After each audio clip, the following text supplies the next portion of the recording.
Bud Light layoffs are a push to clean up corporate mess and move away from progressive politics, experts say. One expert said the corporate layoffs were meant to take out those who created the problem. Brewing company Anheuser-Busch announced it will lay off hundreds of employees across its U.S. corporate staff, and experts say the news further indicates that Americans are fed up with companies like Bud Light involving themselves in politics. I think the pendulum has finally swung to the end, Oxygen Financial CEO Ted Jenkins told Fox News Digital. Consumers are starting to say, look, we love the products and services many companies sell us. We just don't want any agenda to force down our throats, and we definitely don't want anything political forced down our throats. And if you do, we're going to exercise our free speech to vote with our feet. And that means not buy your product, he added. The company layoffs will impact less than 2% of the U.S. workforce, meaning approximately 380 U.S.-based employees are set to lose their jobs. Today we took the very difficult but necessary decision to eliminate a number of positions across our corporate organization, Anheuser-Busch CEO Brendan Whitworth said in a statement on Wednesday.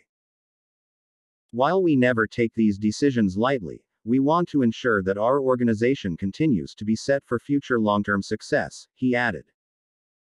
An Anheuser-Busch spokesperson later revealed that the layoffs would simplify and reduce layers with its organization, and will not impact brewery and warehouse staff, drivers and field sales, among others. Jenkins said the corporate speak of simplify and reduce layers can be translated to clean up the corporate mess, make the shareholders happy and increase the stock price. The stock is down 12% over the last 3 months, and it's down $16 billion in market cap, and the corporation needs to clean it up so they can try to fix the stock price for their shareholders, he said. What's the easiest way to do that? Make the heads roll of the people who created the problem. According to a letter sent to employees, laid-off staff will receive severance pay, 6 months of continued company-paid health insurance benefits, and resources to help find a new job.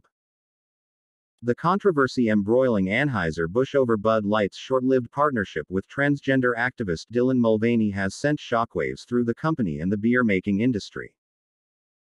The Ardagh Group, a global glass producer who contracts with the Anheuser-Busch company, recently announced that it will be closing its plants in North Carolina and Louisiana in July, putting roughly 645 employees out of a job.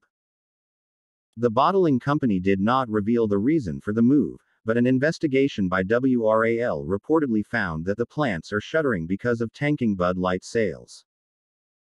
Data from Evercore ISI shows that in the 12-week period leading up to July 2, Bud Light's sales volume fell by 27.1% over that timeframe, which includes much of the aftermath following Mulvaney's partnership with the beer brand.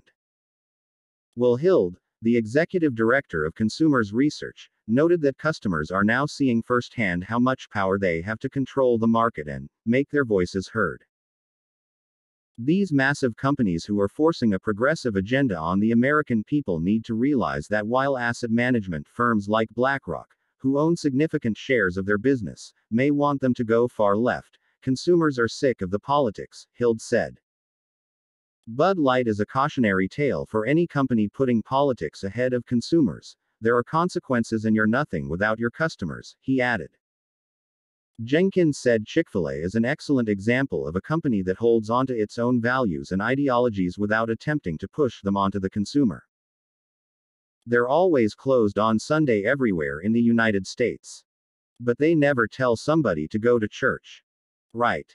They just make great chicken, he said. And when a company starts telling you about how you should think and how you feel and how you should act, people are going to say, I just won't buy your product, and that's what's happening here across America. The Bud Light family of products, which includes beer and seltzer that shares its name, was down 28.5% in terms of collective sales volume over that period. Meanwhile, Budweiser's sales volume dipped by 13.5% and Busch Light's declined by 9.8% over the same period. The fallout from the Bud Light controversy has spilled over into other Anheuser-Busch InBev beers, which have also suffered from sales declines. In May, Bud Light informed wholesalers it would buy back unsold beer once it expires to curb losses. That same month, Bud Light was dethroned as America's top-selling beer by Modelo Especial. According to a new YouGov survey, Bud Light has also dropped from the 9th most popular beer last year to its current spot at 14. Bud Light recently announced it is setting out to have the brand's biggest summer campaign ever, with the Easy to Drink, Easy to Enjoy campaign. The campaign will feature commercials centering around the everyday trials and tribulations of summer and a summer music tour with hopes of reshaping the company's image. Jenkins said the company's new campaign and advertisements indicate Bud Light will slowly move back to focusing on the traditional American center, blue-collar and middle-class Americans. You're going to see them turn the page and say, let's go back to what worked. And eventually, down the road, consumers will heal, and they'll start buying our product again, he added. Anheuser-Busch did not return a request for comment.